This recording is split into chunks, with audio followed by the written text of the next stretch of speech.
Blind people navigate cities much better than people with vision. Here's how. Hi, I'm Cassie Maloney. I'm an orientation and mobility specialist as well as the founder of the Society of Exceptional Educators. We are a free community providing resources to all teachers and caregivers who work with people who have visual impairments. We provide 21st century teaching techniques to you guys on a weekly basis. And this is actually part of what we do. I want to walk you through what orientation and mobility is today, so that way you have a good understanding when any of your students might need to know how to get to different places, or if you are asked questions about orientation and mobility.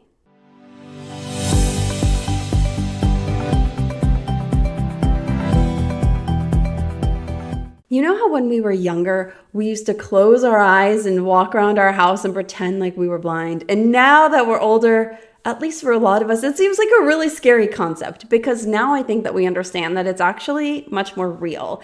And if you were a child and you didn't have a visual impairment at that time, that's great. You're in the majority. But as you get older, we all know that visual impairments become more and more prevalent. And so this could actually be a thing where you wake up one day and you have to navigate around your house. Now, does it typically happen like night and day? No, not at all. But it is something that happens. And there are ways for you to be able to get around your environment. And there are services that you can get. Now, we're going to walk through all of that today. But first, we want to talk about blindness. A lot of people think about blindness is black and white. Either you can see just fine or you see nothing. And that is not the case. I posted another video about this, how blindness is a spectrum. You can go check it out right now. Okay, but if you're still here with us, stick with it, because we're going to be talking about how people with visual impairments get around. And today's video is all about orientation and mobility, and it is going to be a doozy. We are going to be answering questions like defining orientation and mobility for you. Hello, number one. Also, we're going to be talking about who receives O&M, and we're going to talk a little bit about how people with visual impairments learn how to do things like cross a street. I'm going to walk you through age levels and what people typically learn at each age. And then I want to answer the question, do all blind people, or do all O&M students rather, use a cane? And we're going to go into what's the best way for someone to receive O&M services. And then we're going to leave it all off with, how do I even become an orientation and mobility specialist? Because if you're like most people, this is probably the first time that you're even hearing about this. So first and foremost, let's break down orientation and mobility. They are two different words on purpose. You know how physical therapy is two different words, but it kind of goes together to mean one thing. Orientation and mobility is two different words, three technically, but they each stand alone. So orientation in and of itself is an understanding of where you are in the environment. In the field, we'll often say it's knowing where you are in space. However, this is a YouTube video, and let's be very real. When I say the word space, most people think of outer space. So for today's video, we're going to talk about orientation as understanding where you are in your environment. And that goes all the way down to where your fingers are. Where's my head in relation to my finger, in relation to my desk, in relation to my house, in relation to my neighborhood, my community, my country, and the world. All of that is orientation, knowing where you are. And then mobility is getting to where you want to go. Now, the other caveat to that is you got to get there safely. And typically what we want people to do is to be able to get there as independently as possible. And granted, independence is a very Americanized value. However, within our value system, we do want people moving as independently as possible. Does that mean that every orientation and mobility specialist is going to have to be able to get to work and get to school and get to the grocery store all on their own without any help from anybody? No, not at all. So that's why I chose this definition of getting to where you want to go. So if you think about the two skills, orientation is like, okay, I know where I am on the map. And then mobility is saying, okay, I know how to drive my car. I know how to physically drive this car forward, backward, to the left, to the right, and I know all the rules of the road, and I know where things are around me. That would be the mobility part. It's the actual movement aspect. So let's keep going and talk about who receives orientation and mobility. It's really easy to think that orientation and mobility is just for people who are completely blind, that can't see anything. Maybe they have even no light perception, or maybe they just have light perception, meaning they can only see light and maybe some shadows, and they are using a cane. That is not the case.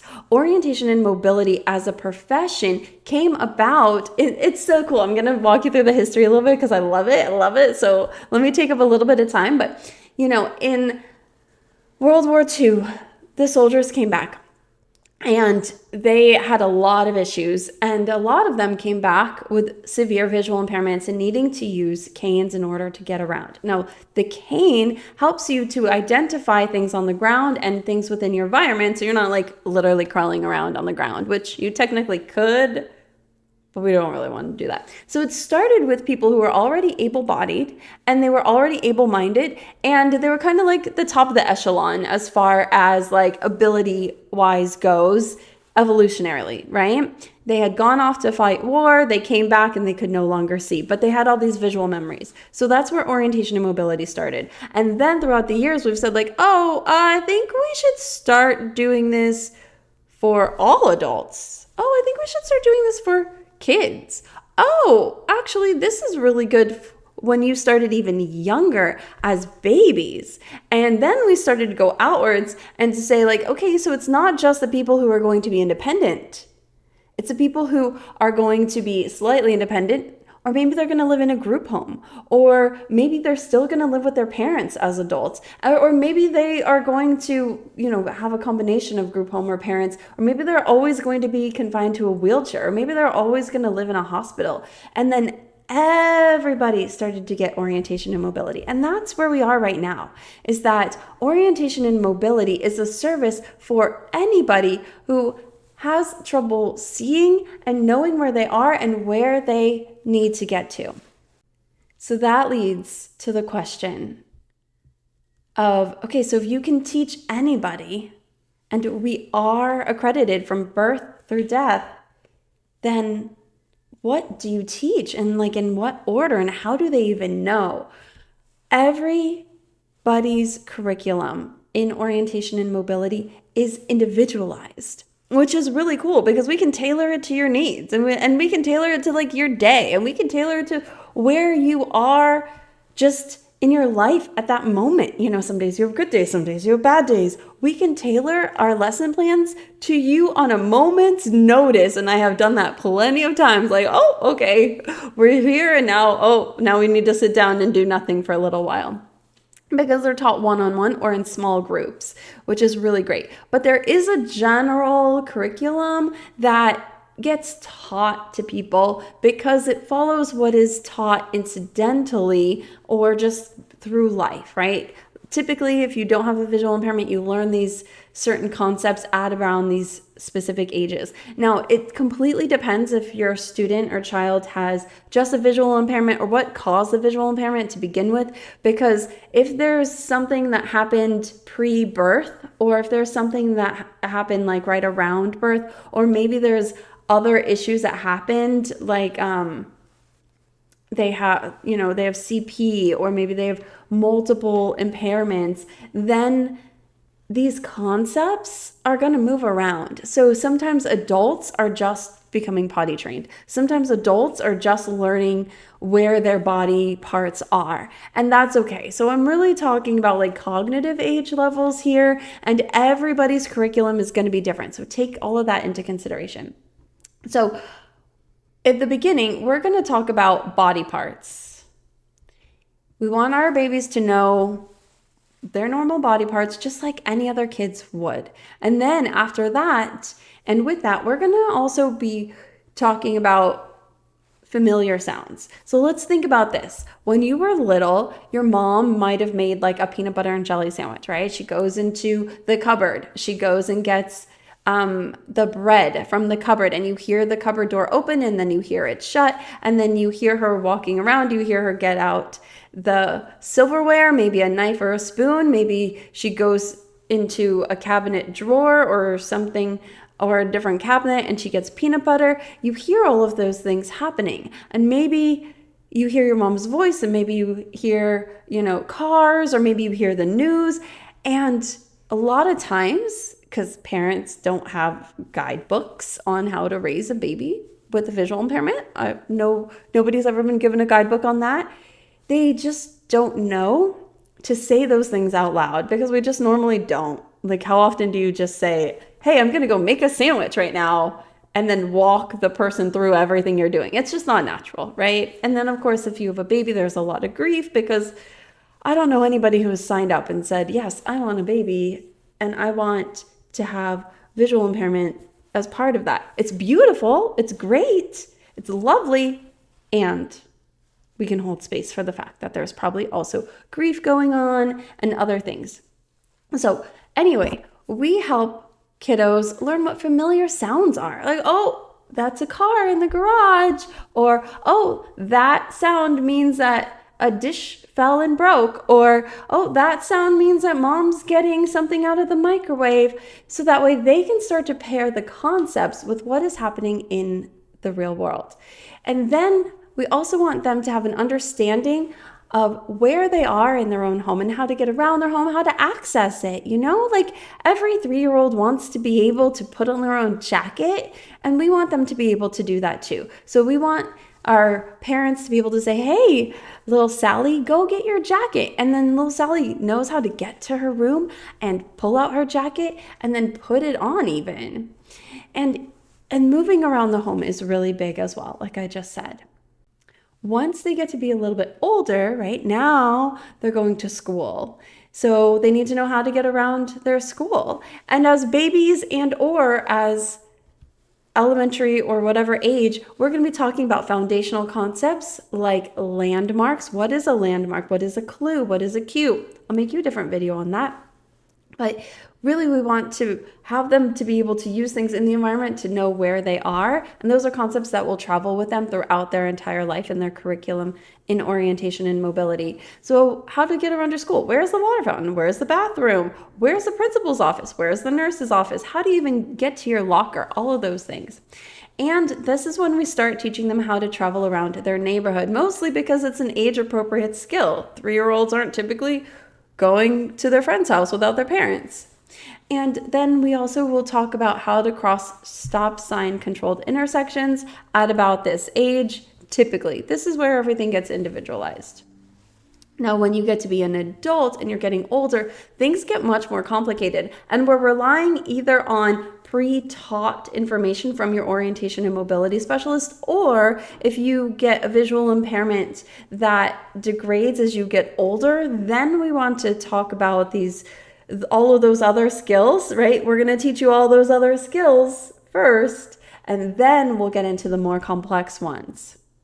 So how to navigate complex environments, going to the mall, going to a movie theater. How do you go on a date? How do you get to the interview? How do you navigate around a grocery store? All of those things you're going to want to be able to do. And this is really when I start to focus on what do you do when you get like real lost? Like, ain't nobody traveling with you anymore when you're an adult, When you're a kid, you're going maybe to one house and back, and you will talk about what happens and what you do when you get lost in that. But if you're like, I'm going to book a plane ticket to New York City and you get lost, well, you're going to need those skills, right? And we want our adults and our adolescents to have those skills. And they are taught little by little, of course. We're also going to be teaching public transportation at this time, and as well as complex light controlled intersections and all of that stuff. And we're also going to be talking about how the city is laid out. Now, addresses are really interesting. We do talk a lot about addresses with all age levels, but it'll be, of course, at different levels. The young ones, we might just talk about what a street is, give them those concepts. And then as they get older, it might just be, okay, here's your street address, and here are the different parts of the address. And now, as you get to be older, we're like, all right, I'm going to bring you somewhere, not tell you where you are, drop you off, and you're going to have to get from one place to another. Now you really have to know how the city is laid out. And yes, we do. We do that in orientation and mobility. One of the big questions that we get, again, is who actually receives orientation and mobility? And I want to reiterate that it's for everybody. Like we talked about it a little bit before, but this service is for every single person who has a visual impairment and who has trouble getting around. That includes people with visual and auditory impairments. That also includes people who have visual and orthopedic impairments or anything else going on. And you don't even have to have that much of a visual impairment to need these services. Now, do all O&M students have to use a cane? The straight up answer to that is absolutely not.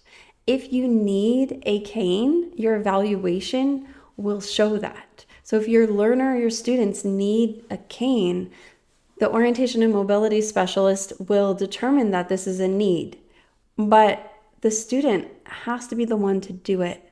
We can provide all of the resources, but the person with the visual impairment, ultimately, this is their life.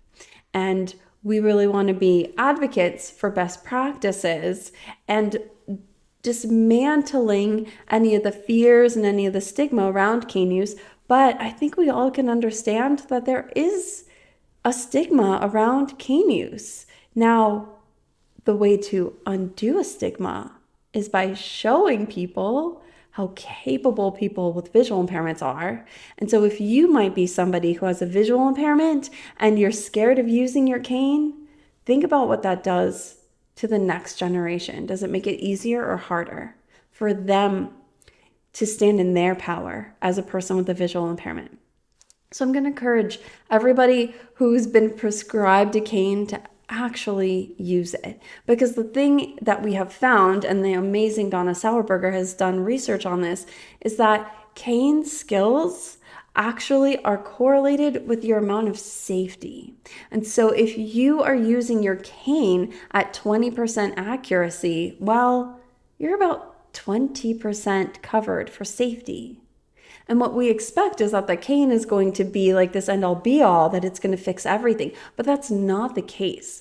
Cane skills are an actual skill, just like anything else. Just like learning a new language or learning a dance or learning algebra. It's a skill that has to be learned and it has to be mastered and it has to be practiced a lot. There are different kinds of canes for different kinds of people and different needs. And canes can be individualized so much. Plenty of other videos on that. But not all people with visual impairments need canes. Actually, only 2% of people with visual impairments even use canes. So 98% of people with visual impairments don't use canes at all. It's a very interesting statistic. No, not all O&M students use a cane.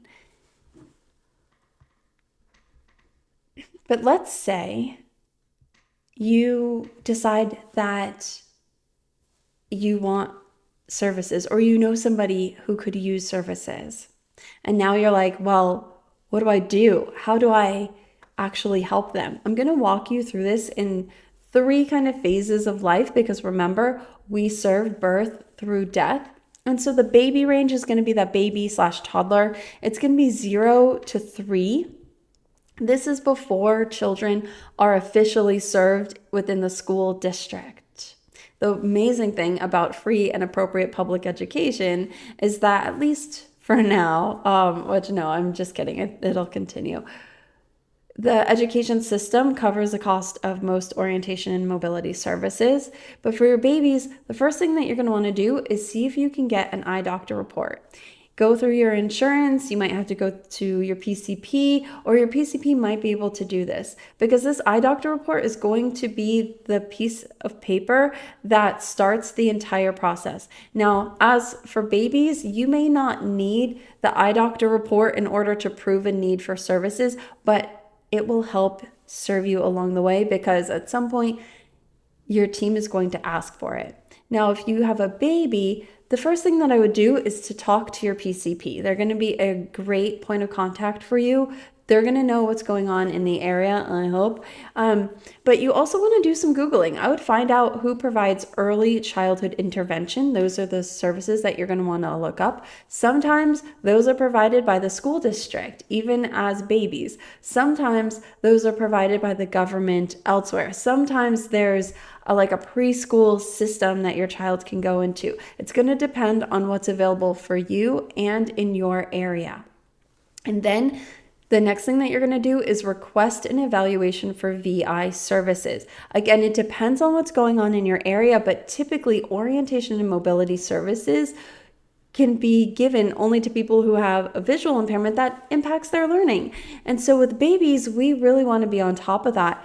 Definitely push for it. So this is how you get services for a baby. Now, for a child, again, you're going to want to get that eye doctor report, and then you're going to call the school special education department and find out how you can get an evaluation for VI services. We've talked in the past about cortical or cerebral visual impairments on this page, and so if your doctor is saying, no, I don't see anything, there's nothing wrong with their eye, I just did a full eye exam, nothing's wrong with the retina, nothing's wrong with the cornea, nothing's wrong with the lens, it might be in their brain. So have the doctor check for cerebral or cortical visual impairments. If nothing else, call the school and let them know of your concerns. They're going to need to do an evaluation to see if your child's vision is impacting their access to education, because that's when the school is going to get involved. And typically, if you're noticing something at home, something's going on at school too. It's just what I've noticed. Now, for adults, things get a little tricky, and unfortunately, right, they shouldn't, but it's true, because the entire point of adulthood is to work. So again, get that eye report, and then you're going to find out who offers vocational rehabilitation services. Now, this might be the Center of Health and Human Services might provide it. It might be a workforce commission. It might be a vocational rehab place. Here's the thing. In 2023, the American Federation for the Blind published a study that said that there were 51.9 million Americans over the age of 18 who have some sort of visual impairment. And that boils down to 307,000. How do I say that? 307,000. 307,000. 300. You get it, right? $307,000. No, not dollars. People. 307,000 people who are blind.